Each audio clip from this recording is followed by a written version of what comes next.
imbibition. Water imbibition. What is the meaning of it? That it is one of the characteristics and properties of the intervertebral disc. Look at this picture. Here you can see a motion unit. You remember what is the motion unit? Can you explain it? Yeah? Motion unit consists of which parts? Another lady, you. Motion unit.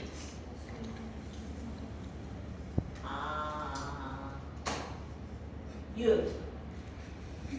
Motion unit. We are talking about the motion unit when we are going to start the kinematics in spinal column. Who's know? Consists of viscoelasticity. No, motion unit in the vertebra.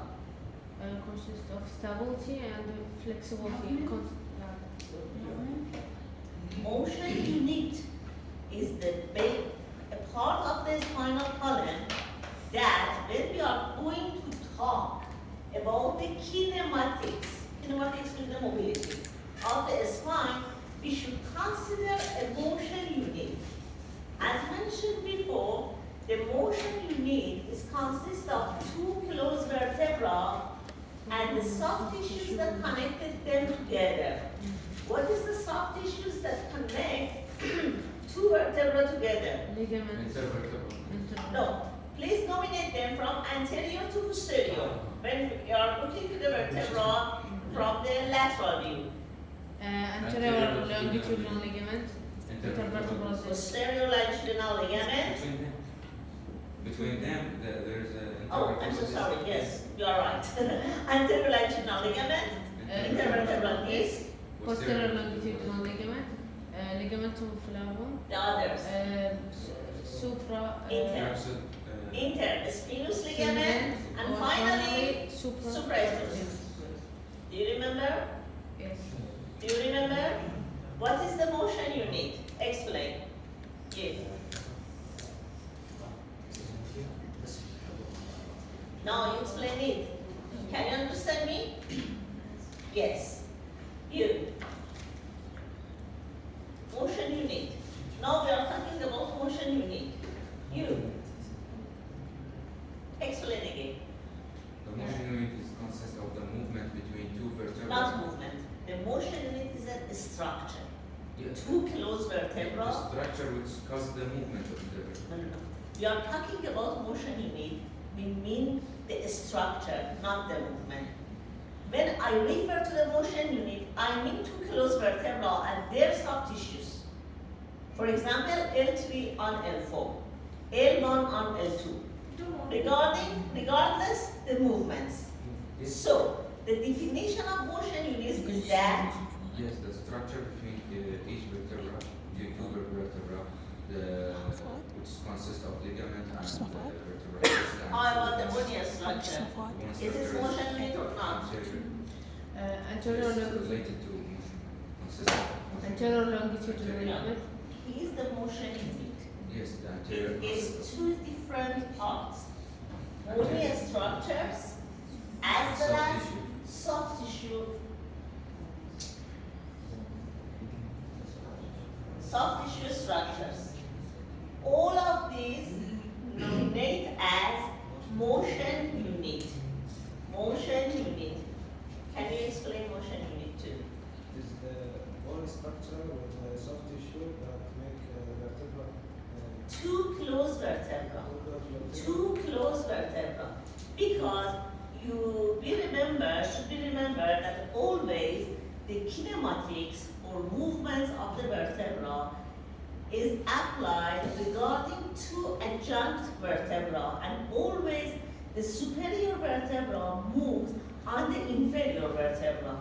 So we just talking C1 on C2, C5 on C6, L2 on L3. When we are going to study the kinematics, first of all we should determine which motion unit should be considered. Because the kinematics at the level of L1 and L2 is totally different from the kinematics of L5 on S1. Okay?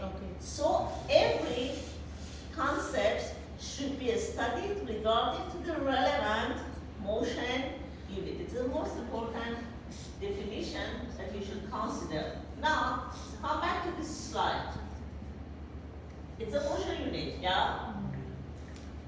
From the anterior view, the connection between these two vertebrae provided was by the intervertebral disc. As a normal conditions, the nucleus is very hydrophic. It's very, very hydrophic and like to absorb the water around itself. Okay? In the morning, when you wake up, in the first stage You of feel it, your height is very yeah. Why? Because the nucleus is full of water, and so the height of the nucleus is in the maximum conditions, and so the height of the vertebra in the early morning is taller than at the end of the night before going to sleep. In the day, gradually, by axial compression loading of the weight of us that apply to all of the intervertebral discs, gradually the water in the nucleus run away from the nucleus. Where is going then? Where is going water? When this water is arrived or extract from the nucleus, where is the location that this water is going? Go to the horizontal way. I don't remember the force. On the nucleus? Yeah, inside nucleus, but the No, nucleus is compression, you say that from the nucleus they are going to where? Going inside nucleus. Inside. Yes, the water don't go to other way. Yes, Still it's in going. the nucleus, but the nucleus is conversed or something No, like that. no. I'm going that in a day the water inside the nucleus go out the nucleus because the axial compression load that applied on the nucleus facilitated this movement. This water go out to the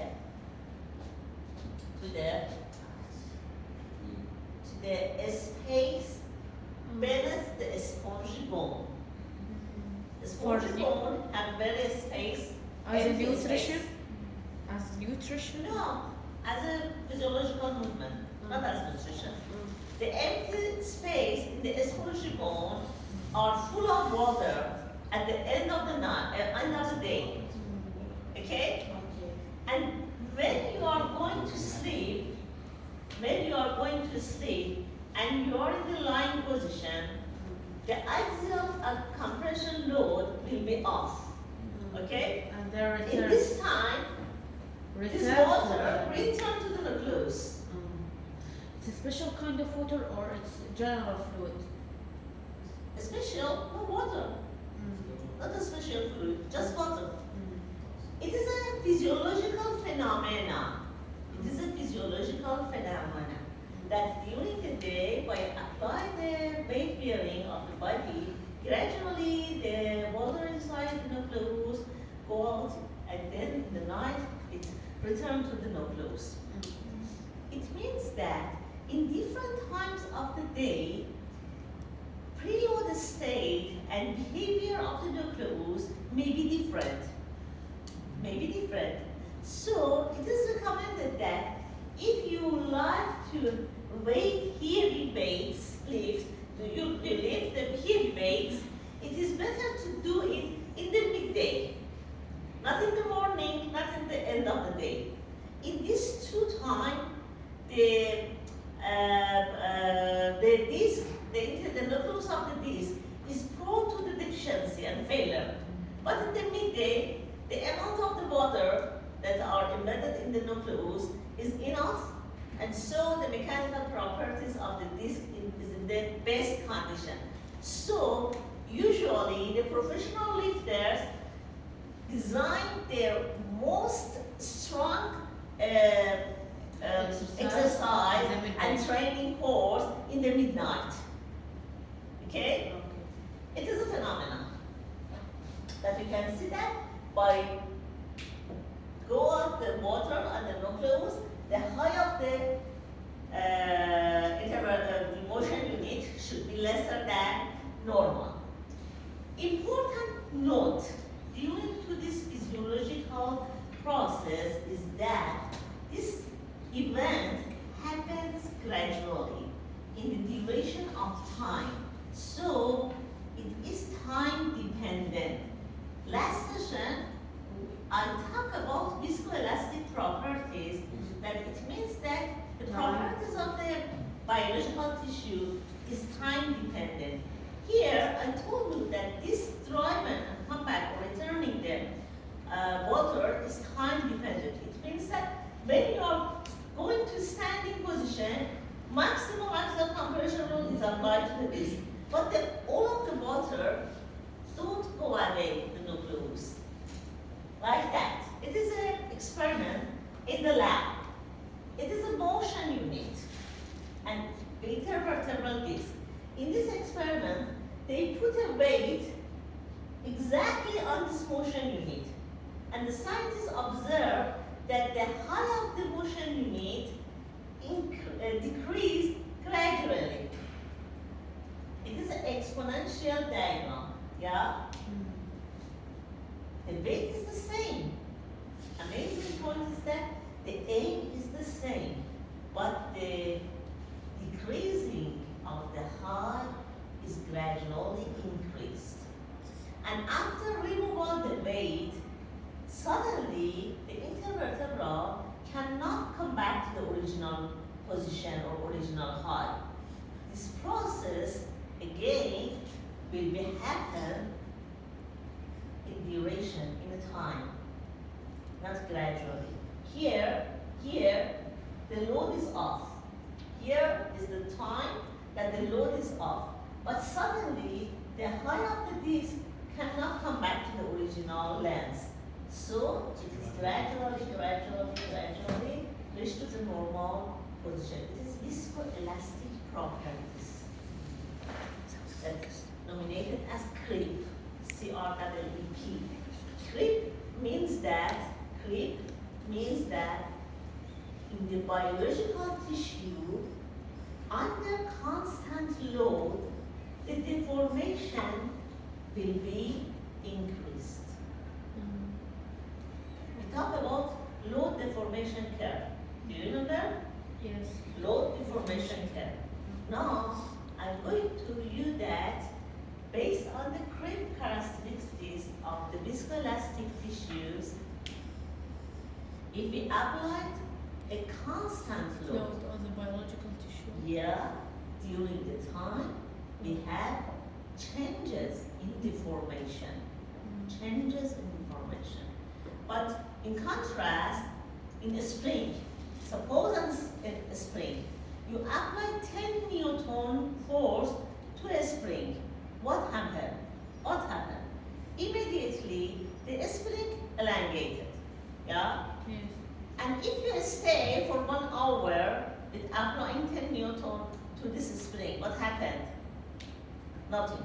Nothing. It's returned to original. All of the deformation will be happen immediately. And I remove it.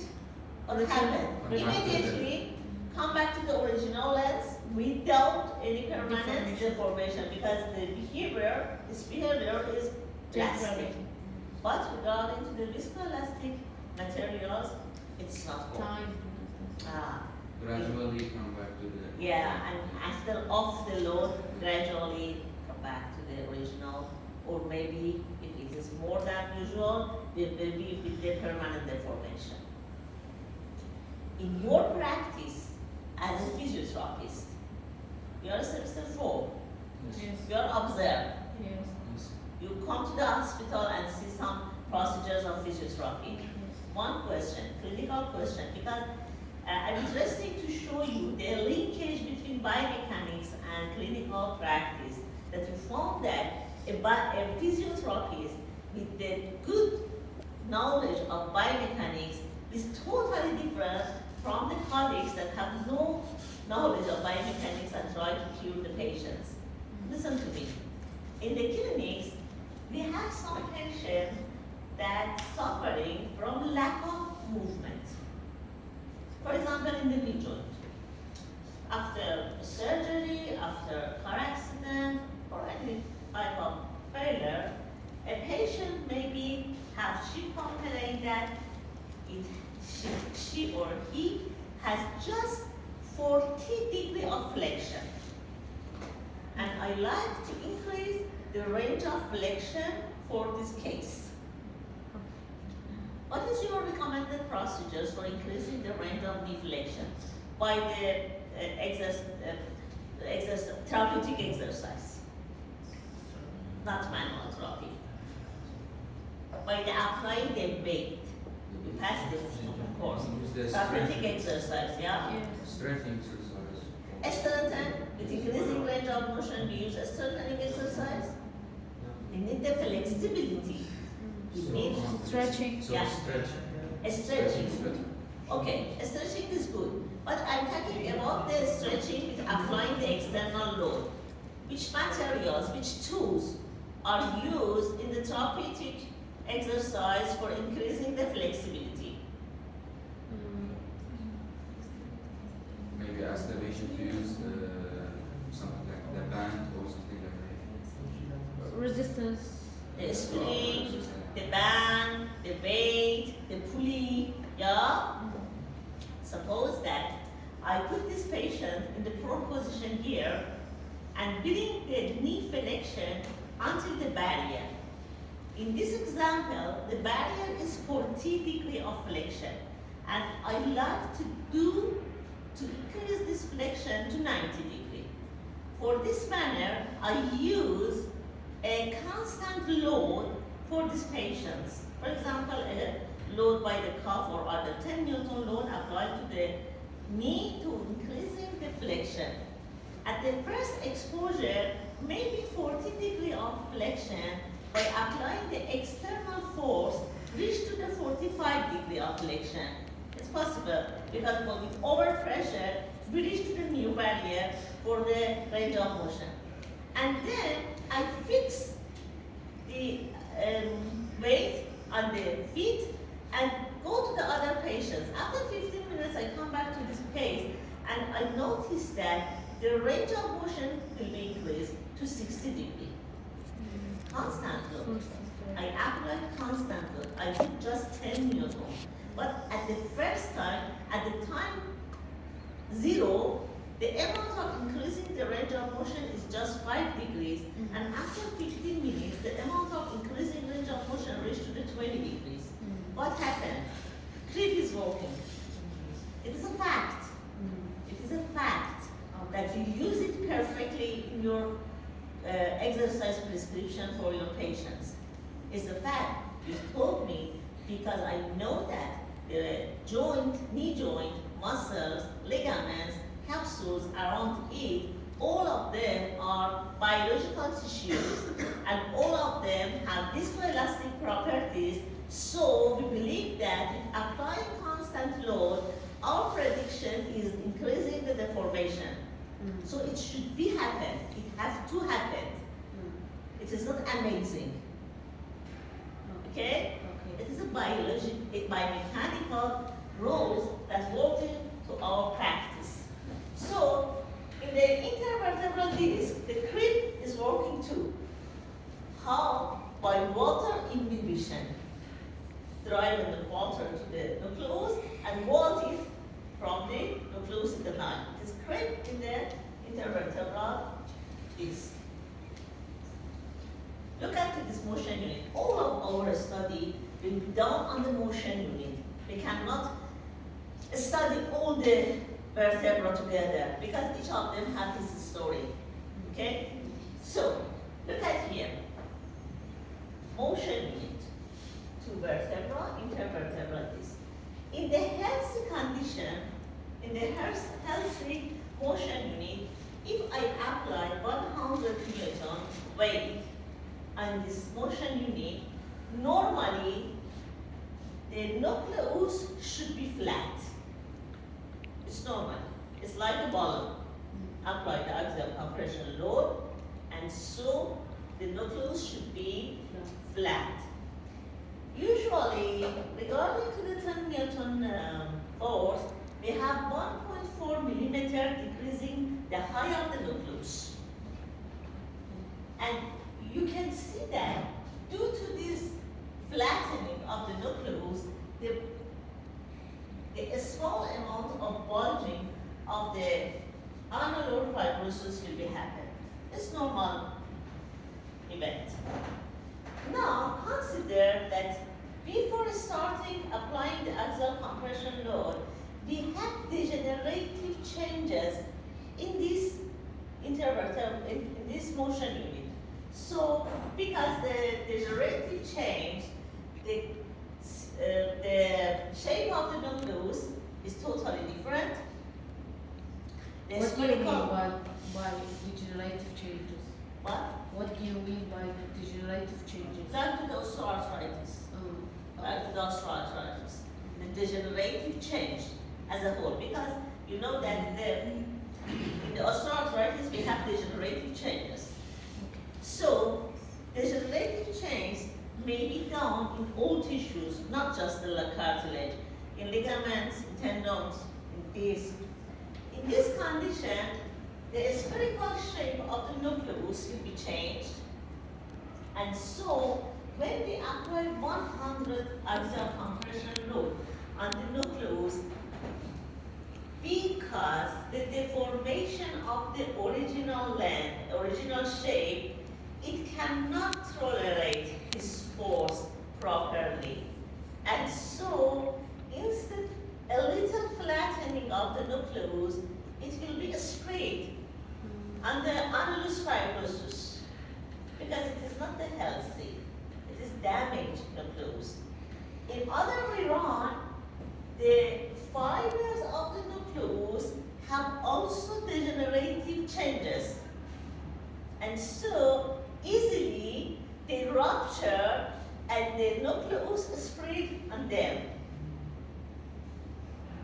So, both of them, nucleus as well as annulus, are degenerated. What is the meaning of degeneration? The biomechanical meaning of degeneration based on the load deformation curve. If there is a person to explain it, what is the meaning of it? Suppose that we had, based on an example, a degeneration process on the nucleus and annulus. What happened? What happened regarding to the load deformation curve before and after degeneration process? Biomechanical, that's wrong. That's wrong. But I'm talking about biomechanical issue. We consider that this structure have a specific load deformation curve. Are you agree? Yes. Yes. Yes. The healthy nucleus or annulus has a specific load deformation curve. After the degenerative process, what happened regarding to this curve? It's have permanent deformation. No. Before that, what happens? What happens that providing this phenomenon?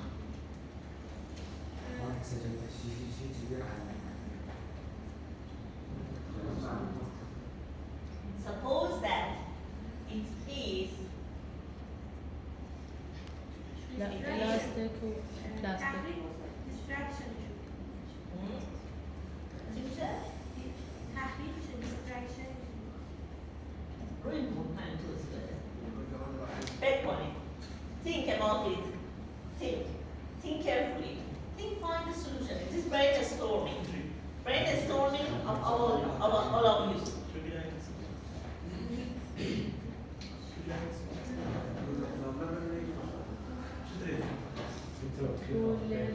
هذا بالديجنريتيف الناس اللي عندهم شو اسمه اوستروارثرايتس يقول شلون الفرق بين الانالوس فايبروزس هاي بين الديسكات يقول شنو الفرق بيناتهم وبين الناس العادية يقول شنو اعتمادا على هذا الكيرف اعتمادا على هذا الكيرف ايش فيك هذا الكيرف ذاك اليوم اللي ترسمه بعدين طلع منه كانت انا سنه ستراند ديوريشن. هذاك هي مال لا هي هم قالت الاسم هذا نفس الكلام. هم قال ستراند ديوريشن. اي بس هذا على هي على البلاستيك. بكشم بعد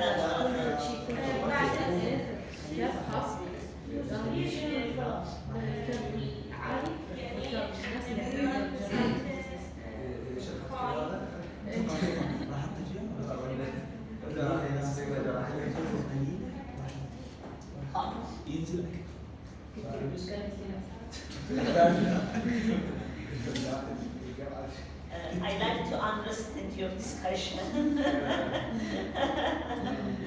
I'm interested to know how you say it.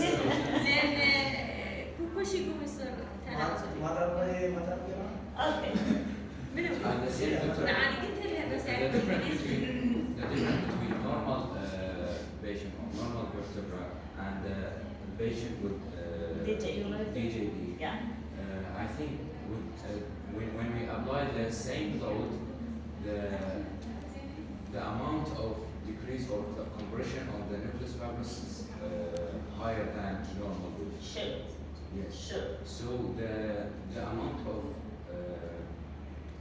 the nucleus fibrous is degenerate or go to horizontal way immediately or higher than or speeder than faster than the normal. All of them is true, but I like to describe it based on the load deformation curve.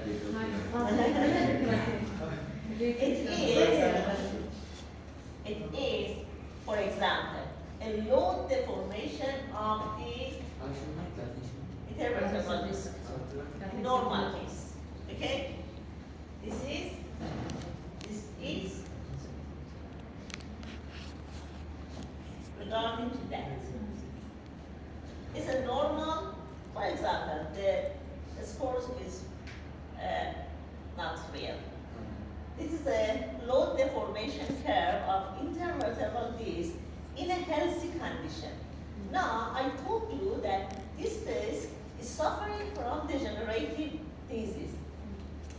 Who can write a new curve that's demonstrating the degeneration phenomena in this structure? Just one question, doctor. What that number, 30 centimeter, what's that? Deformation, here is the point. Deformity. Here's 0, 20, المساحة اللي راح حولها النيوكليس فايبروسيس.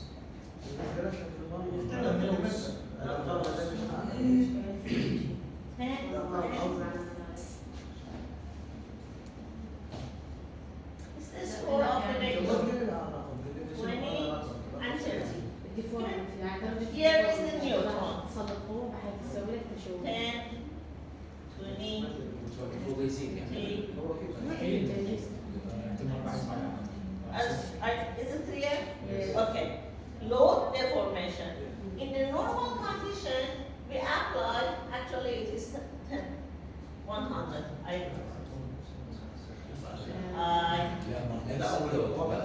Correct it, this is 100. Based on this picture. لا اللود حتى لو قليل راح الديفورميشن يكون واحد. اي القصد بالضبط حتى نوصل نفس الكم لازم نقلل اللود. The load is same 100 or 50, so you're right. Okay. But the deformation will be increased. For example, that is 30 at the normal, but the patient will be Okay. 50 or something. But before that, you should write a new load deformation curve for this one. Okay. Can you write it?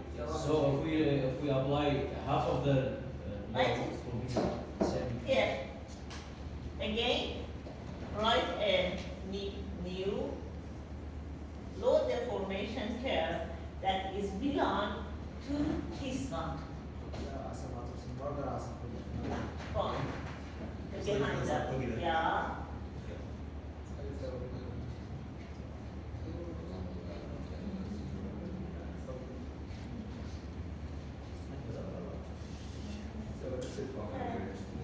Yeah. And here the normal is 30. Yeah. But when we go to 100 Newton load, when the patient, when we apply the load in 100,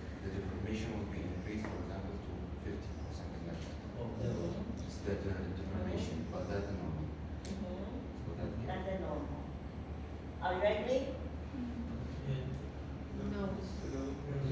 No. He said no. What? علي أنا أقول يستلزم.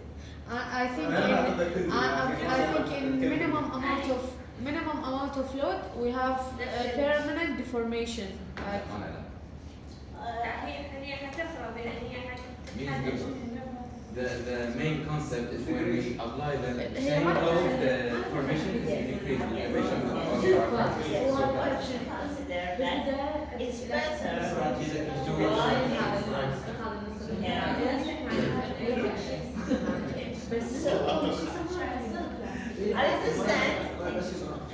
I understand the different load deformation curve will be presented in two different conditions of healthy intervertebral disc and non-healthy or degenerative intervertebral disc.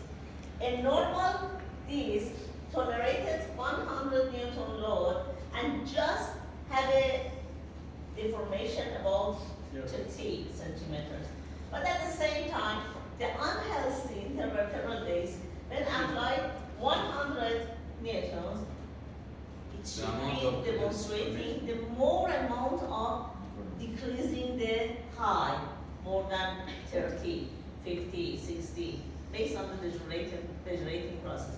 So finally, you have two different graphs, but maybe you have some mistake because Ali had small scores here, and you cannot find the exact difference of these two graphs together. Maybe it is better to write it in a different manner, better demonstrating the difference of these two together.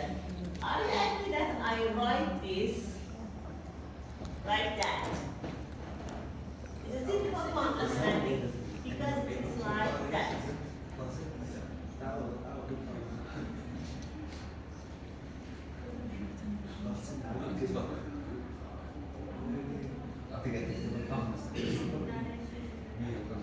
Have you agree? Yes. It's correct. And you can obviously understand there is main difference between them because for comparison two graphs, their scores should be the same. Should be the same. So, لا عالي ترى بس الشكل اختلف. لا مو شكل. القوماتك كانت عالية هي القوماتك كانت لا هي زودت deformation زودت مساحة نفس الرقم 50. كمان مع علاوة And we discuss about the load that we apply. And when we have degenerative DJD, the amount of load is minimum or lesser than. do you think that the weight of the healthy person when suffering from degenerative disease will be changed? We are just talking about the axial compression load, for example, weight. A person has 70 kilograms. After degenerative disease, she or he is again 70 kilograms. So the amount of force is not changed. You are talking about the tolerated forces that maybe these structures can be tolerated in the different activities. But now we are talking about the usual or physiological loads that apply to this structure. Okay? The weight is the same. In the healthy condition, it's providing the less deformation. In degenerative condition, it's providing the more deformation. Like that. So, it's enough? خلاص. Now, based on your comments, look at these pictures. There is different source of load that always applied to our spinal columns and our motion units. One of these is our weight. Okay? Here you can see the weight of the body by arrow P. It is a weight that applied to the different lumbar vertebrae. Besides them, We have another loads that arise from the contractions of the muscles. Which muscles? Abdominal muscles and paravertebral muscles, M1 and M2. So they will be added to this weight. The motion units in the lumbar region of the spine should tolerate our weight as well as the load driven by the contractions of the surrounding muscles, abdominal and paravertebral. Okay? It's normally. So in a standing position, they should be added together to calculating or calculating the total loads that should be applied to the lumbar vertebra. Now suppose that I have lifting a back. Suppose that I am lifting a box. I have lifting any different types of the materials. These new loads can be added to this previous. So based on your talk, in this condition is of course the patient that suffering from DJD cannot lift a heavy back. But regarding to his or her weight, it is not there is not another solution. He or she should be tolerated it. So all of this apply to the intervertebral disc and apply to the motion units in the lumbar vertebra. Look at to this picture. It is these conditions, healthy conditions from lateral view. Intervertebral disc is okay, nucleus is okay, everything is okay. In lateral view, you can see intervertebral disc as well as facet joints. These two joints, one is synovial, another is amphiarterial, are in charge for the kinematics of the motion unit. Am I right? Am I right? Intervertebral disc as amphiarterial and facet joints as synovial joint are in charge for the kinematics of the motion units. Right? Yes. So now in this normal condition, it's a shape of the intervertebral and the facet joint shape is the parallel together. You know that the type of the facet joint is same, and these two are parallel in oblique orientation in the different places. Now, suppose that what happened when we have this condition regarding to the facet joints and intervertebral disc? We switch this shape to the lateral view. What happened? What happened? The disease is originated in the intervertebral disc. You have bulging to kind of subluxation in the facet joint. or disc herniation. I understand. We have a pathology in the level of the intervertebral disc, but you can see that we have a malalignment of the facet joints. Why? Because there is a kind of connection between the intervertebral disc. Because these two joints cannot move separately.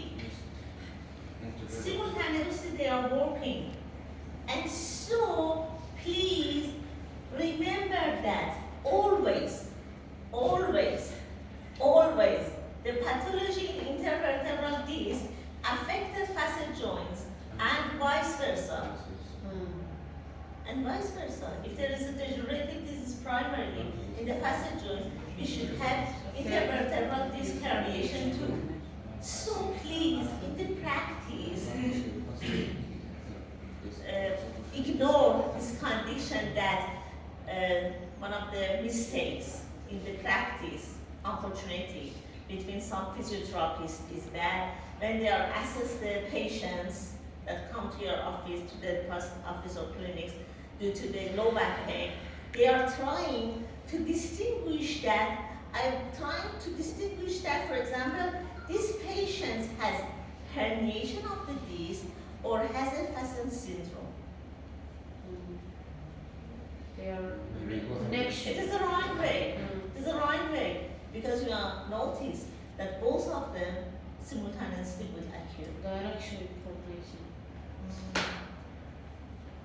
It is no different for us. The primary cause was intervertebral disc degeneration or malalignment of the facet joints. The fact is that both of them injure together, and so we as a physiotherapist should have a solution for refine and revise both of them. So you can see that by degenerative changes in the intervertebral disc, they have the opening in the posterior part of the facet joint.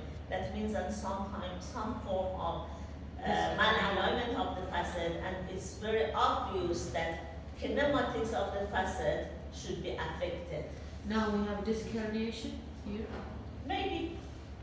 It is herniation, yes, maybe not. Sure, it is herniation, but it is not outside the space. But it is a herniation between the ulnar and phallus. So there is no compression on the spinal cord. No. Right. So here we have malalignment of the facet joint as well as disc herniation. They are intercorrelated together. They are not separatable from each other. It is not important for me as a physiotherapist which of them is starting in the first, which of them is primary regarding to other. Okay? So, Dr. how I can care to these two problems together It by is saying 5 credits. The answer of your question is 5 credits. It means 20 hours course or workshop. There is too many techniques from assessment to distinguish which segment infected or affected by which malalignment or biomechanics. After proper assessment of the dysfunction, you should apply the proper techniques in terms of manual therapy as well as exercise therapy. And it is a wide categories that we studied or learned in the future credits. For example, in physiotherapy and orthopedy, you can learn the principle of it in the advances, in the clinical practice, in the MSc, PhD. We learn to students the deep details of this question. It is a very big question. Yes, you need to do that. But this is a very wide range. But the important thing that you know the right way and put it the right way. 1 step or 10 steps or 100 steps is up to you. But an important issue is that you put or stand in the right way. Not you are confusing, it is facet syndrome, no, it is herniation disc. How we can do it for the facet syndrome, how we can do that for the herniation. It's the wrong attitude. So, look at these pictures. When we are talking about the kinematics of the vertebra in different regions of the spine, cervical, thoracic, and lumbar, you know that the range of motion in these different regions are different. A main reason of different range of motion or kinematics in different regions is depend on the nature and shape of their intervertebral disc. Look at this, in the cervical, the height of the nucleus is 3 millimeter, in the thoracic 5 millimeter, and in the lumbar is 9 millimeter. But the size of the nucleus is not determined the amount of the range of motion, but another index is determine the range of motion in different regions of the spine. What is that? Is that the height of the body to relative to height of the relative nucleus. For example, in the cervical is vice versa. The height of the nucleus to the height of the body. In cervical, the height of the nucleus is 2, and the height of the body is 5. So this is the 2 to 5. In the thoracic is 5, and it is 1, and the height of the thoracic body is 5. It is 1 to 5. And in the lumbar, it is 1 to 3. The rule is that if this correlation is bigger, the mobility is bigger. Which of them is bigger? Lumbar. 2 to 5, 1 to 5, or 1 to 3? 2 to 5. 2 to 5. So the most range of motion is related to the cervical. And the second rank is related to Lumbar. 2 to 3. No? 1 to 3 is bigger, No. or 1 to 5 is No, bigger? 1 to 5. 1 to 5 is bigger. Because, yeah. So the more mobility is related to cervical, then thoracic, and finally the lumbar. The lumbar has the small regarding to the other parts of the spine of mobility. Another differences in this different region of the spine is that in the lateral view. In the lateral view, when we look to the cervical, you can see that the nucleus of the intervertebral disc in the cervical is exactly behind the axial compression load driven by the head. Sella thoracica is the center of gravity, and so the location of the of the nucleus in the cervical region is here. What is this? It is the 3 to 10th of the posterior and 4 to 10th of the anterior. In this middle part, the nucleus is located, and it is exactly adjust to the axial compression load or weight of the head. It is the best condition for the tolerated the weight of the head. Okay? In the thoracic region, because the kyphosis, the nucleus is posterior part of the vertebra, but in the thoracic, because the existence of the rib cage, the weight is tolerated by the other structures, and this is nothing that the nucleus put exactly behind the axial compression load. Again, look at here, in lumbar. The lumbar, the size of the nucleus relatively is more than this two regions. It's 4 of 10.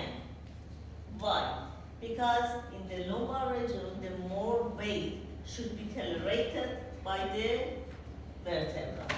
In other way, the nucleus come to the middle part of the intervertebral disc, and it is exactly under the center of gravity of the upper parts, trunk, upper extremity, and the head. All of them exactly come in this pathway, and nucleus is ready here to tolerate it. It is the differences of the cervical, thoracic, and lumbar region.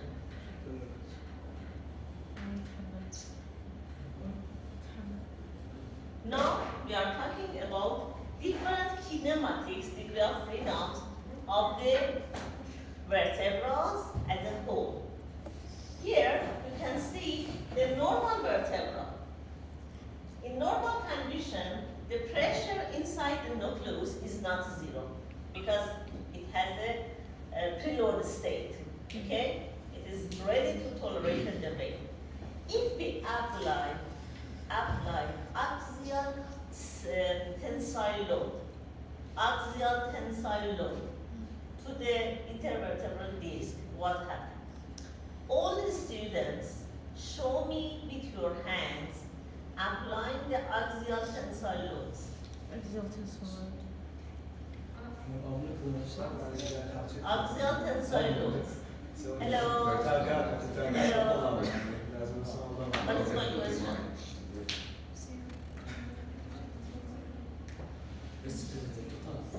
Show me. Show me. Axial tensile by these two hands. It is a zero position. Now apply axial tensile load.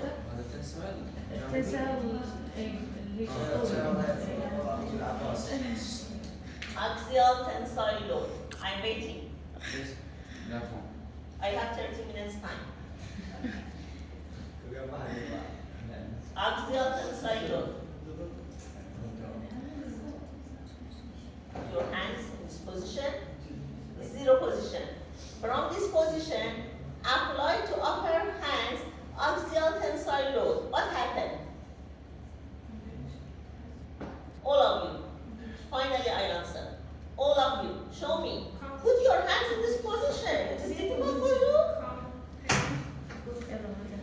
Put your hands in this position.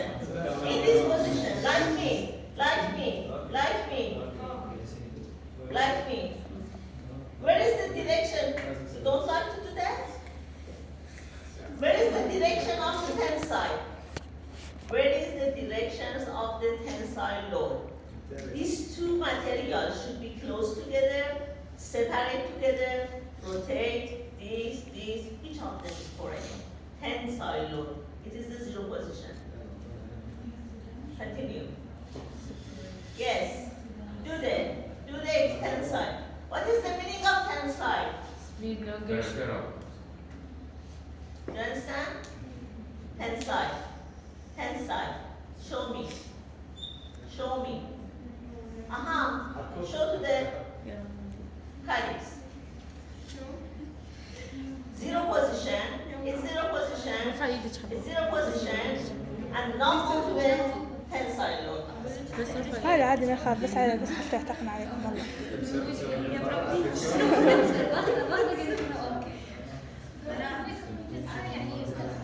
منو بيكون جاهز؟ مو إلي أنا فاتي شو مسوي؟ أوكي ما أتذكر أنا مسوي كويس لك الله يخليك. Listen to me. Listen to me. شغلوا وياك guys. You should have a short talk together. Thank you. It's very important talk. هي ده تشوف هذه Huh? They are busy. They are busy. In this course, we can have two different scenarios. It's like honestly talk with the students. No. All of them is conservative. One of them is more conservative, another is not very conservative. The one approach is that we talk about the very, very simple issues and obvious issues, and I can emphasize on the osteology and anatomy instead biomechanics. It's very easy for me. I put some pictures. It is a pectoralis major, it is a rectus abdominis, it's one approach in simplest way. And we can continue in this manner. Another scenario is that we read together the real biomechanics of the spine, like these courses that we pass till now together. It is an important issue for me because I have no idea, honestly, that it is amazing or interested for you to hear these concepts or not.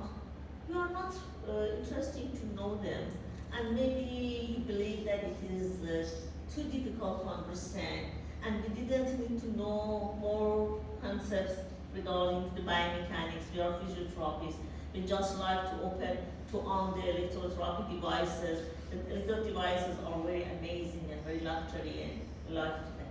It's my real question because there's too many items in the biomechanics. Actually, I teach this course in the undergrad in Iran for the Iran-Persian students and also for the international students that come to my country.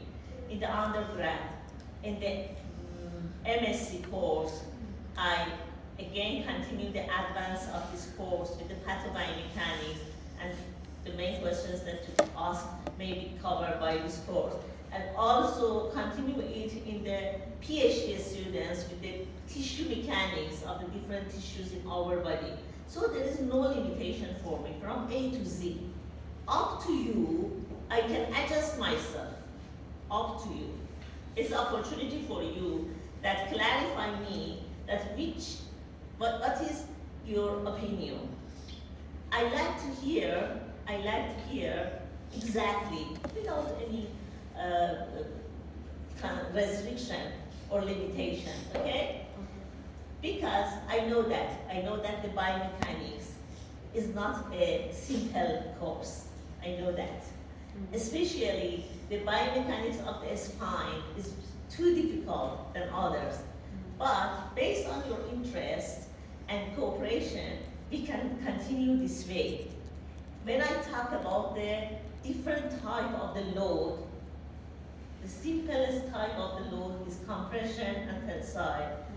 And if you didn't have an effort to understand it properly, the other words that I told you is not efficient. It's not efficient. Why we are talking together when we have not any idea or understanding, proper understanding of the alphabetics of the biomechanics? Are you agree with my words? Yes. Are you agree? Yes. Because I don't like that my classes just listen to me without any interaction. Without any interaction, I talk about for myself. So I need your cooperation. I need your effort. I need your interest. I know that some barriers, obstacles there is, but we should try to solve them. I am here to help you. Okay? So, first of all, answer to my question. Answer to my question. Which approaches? I have no any idea regarding to the other background of you in this course. Okay? So you can help me. What is your idea? Do you like to know the amazing concepts or simplest concepts? If we follow our interesting, if you follow our interesting, we will be useless physiotherapists. We want to be a good physiotherapist. So good physiotherapists need amazing information. So do what you see suitable for us. We don't know what the future will surprise us. So do what you It's your opinion. You are one person. You can ask that. The average of the class is important for me because I should adjust myself with the average of the class, not for one person, 2 person, 3 person, another person. Ask it one by one. No, all of them cannot come as a whole. Do you have any other idea? I like to hear.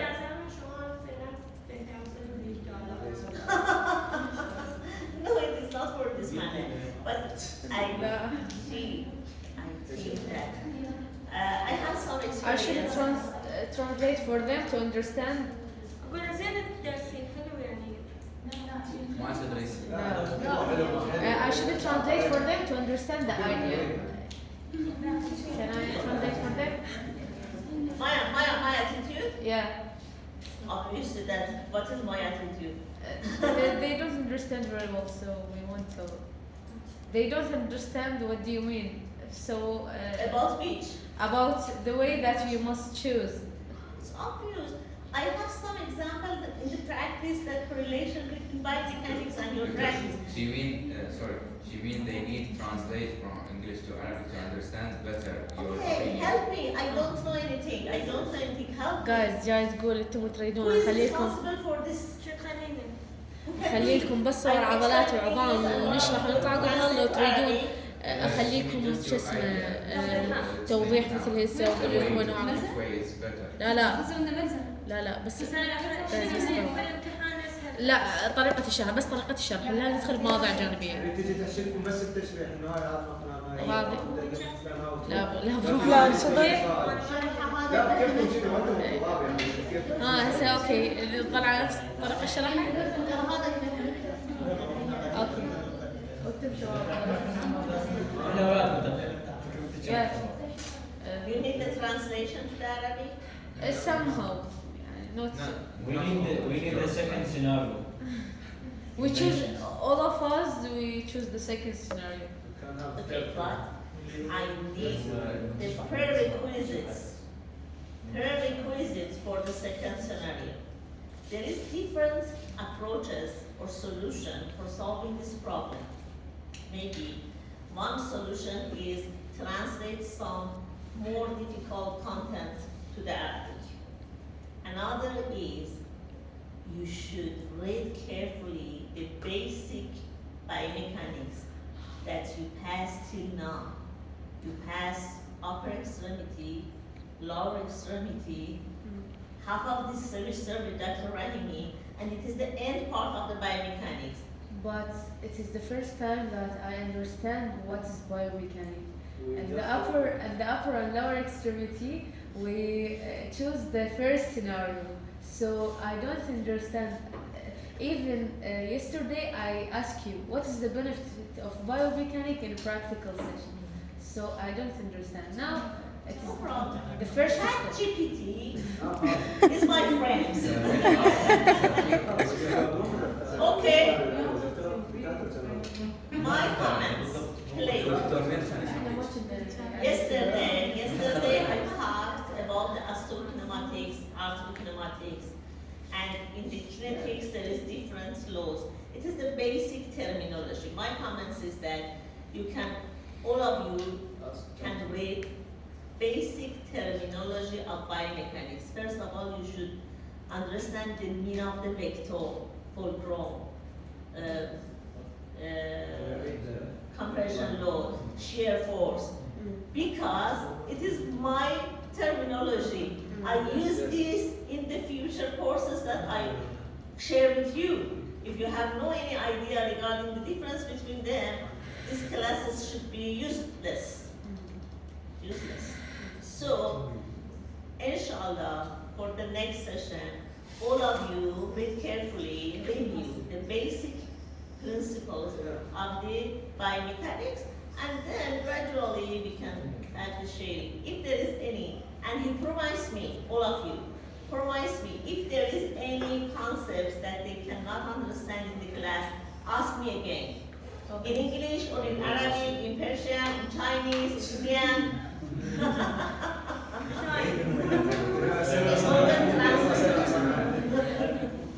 Google Translate help me. Tomorrow I connect the ladies that is in the resting room of the faculty members with co-pilot. She cannot understand that I asked a request, I want a request from him, but she cannot understand. I help from co-pilot. This translate my words from English to Arabic and her words from Arabic to Persian. Okay? Promise? Yes. guys هسه وعدتوها يعني في وعد الحردين. هاكو ما فهمت زين خلاص شو اسمه قالت انه اقروا الاساسيات اللي سويتكم اياها بذيك المحاضره، كونوا تعرفوها لان راح نستخدمها بالمستقبل، وهسه انتم وعدتوا بدون ما تدرون فلازم تشوفوا قارين.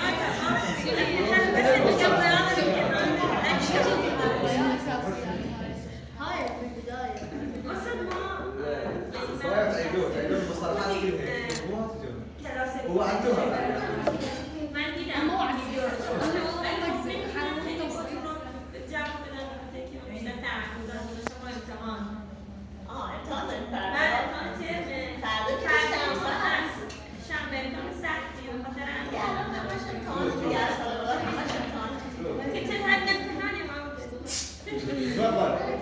I didn't understand him, but I agree with him. In Persian we have an idiom. عذر بدتر از گناه. ترجمه کن براشون. يقول هاي العمر انقص من الدرجة. على راسي.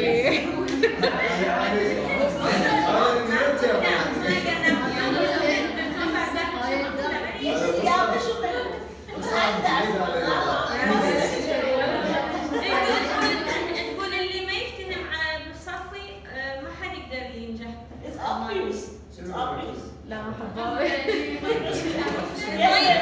Yesterday he asked me, we can absent in this course because we have an exam. I told him it's no matter from my side. But I sure that if any person is absent in my class, she or he cannot pass this course. Okay, doctor, I have a question. Thank you. In the final exam, how we can read your course? In the final exam, how we can read شباب بس in the final exam, how we can read our course? It's so difficult for us to read all the reference. So Just this difference.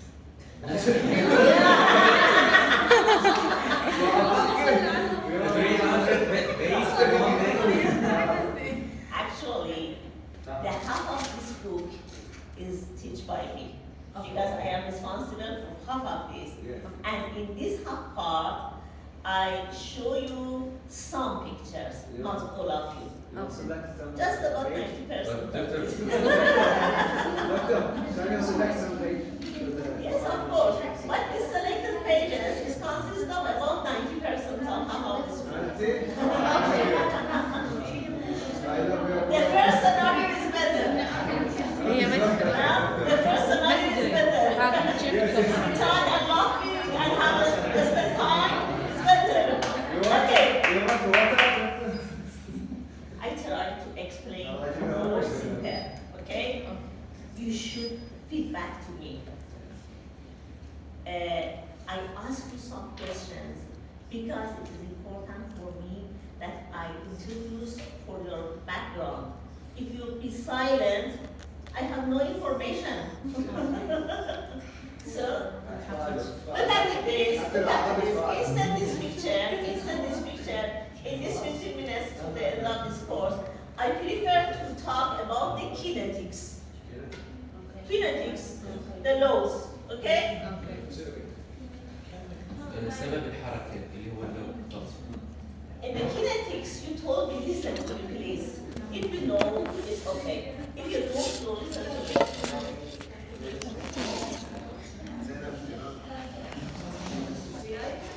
لا هي جاي تقول لسه المواعيد.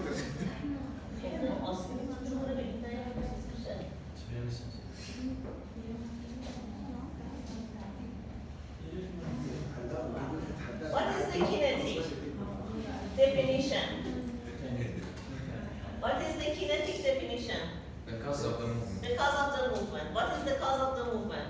load it's internal or Load. The force. The force is the cause of the movement. First of all, we should familiar with the different type of the loads. The loads subcategorized to two main or major category: normal and abnormal. What is the normal loads? The meaning or the definition of the normal loads is that if the load applied to the subject in perpendicular manner, it is normal. Perpendicular, without angulation. Okay? okay. In other way, it is abnormal. So, based on this definition, we have two different normal loads: compression and tensile. One question. What is the compression load? Suppose that it is a subject, and then I apply compression load to this. This compression load is perpendicular to the surface of this object, so it is normal. And because it is trying to decrease the length of this subject, it is compression. Okay? Okay. What is your idea and opinion regarding to the strain or what I would say, deformation after applying the compression load? What happened for this subject? Decrease I applied the usually. compression force, and then the length of this subject should be decreased. So we have compression deformation. Both of them are together always. In contrast, if I have a object or subject and then apply two opposite forces in direction of the tensile, but again is of perpendicular to the surface. What is the name of this type of normal force? Tensor. It is tensile. It is Compression. compression. It is Tensor. So it is obvious that when I am talking about tensile force, I mean that I have an subject that a perpendicular load along this way applied on it.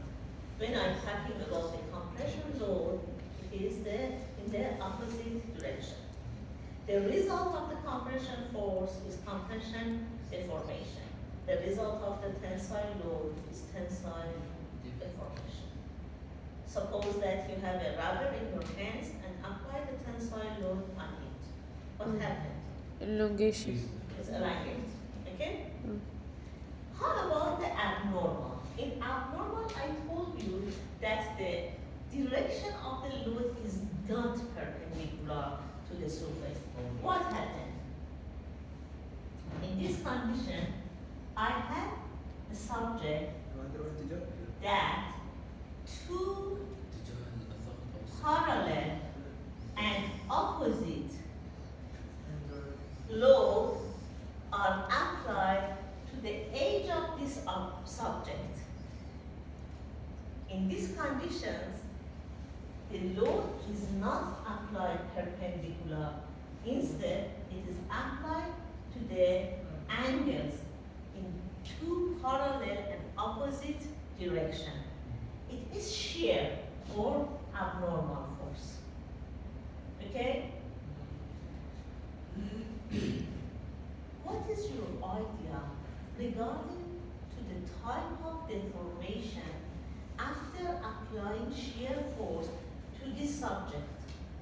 Both compression and tensile. Can you show me? Compression and tensile. So Show me as the shape, as the figure. You mean It is an object or subject. I apply the force here and here. can I vote? Yes. We will have angulation.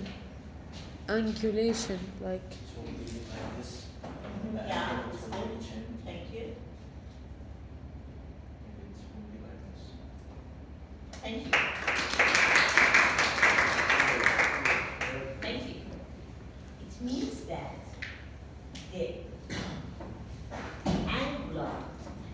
angular deformation, angular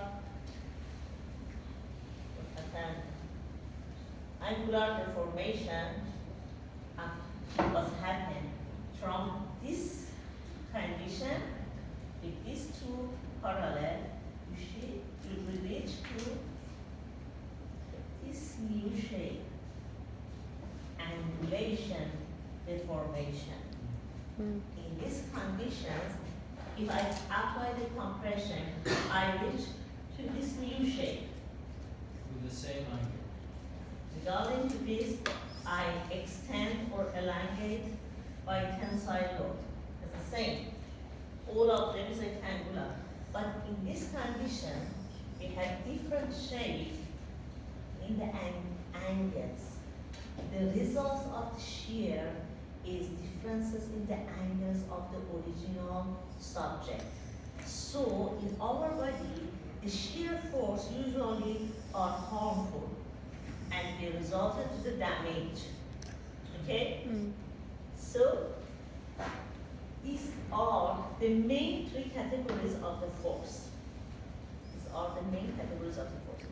Usually in the spine, in the joints, in the upper extremity, lower extremity, and other parts of the body, these loads or combination of them apply to the joint.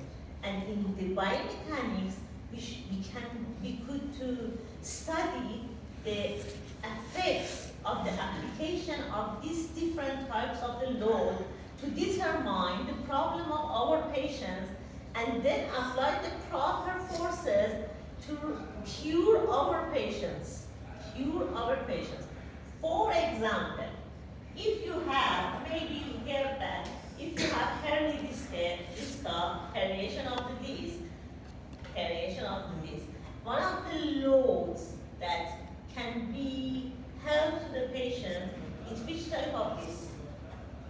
tensile, compression, or shear? Compression. Wow. Can you This repeat? is herniated. Tensile. Relative patient. Yes, Not that was. No, I two. already know. Two. It's biomechanical issue because the compression load is increased. So by Yeah. relieving it, I can apply the tensile force to the intervertebral disc or motion unit. Okay? Okay. So let's go to break. Come back about 3.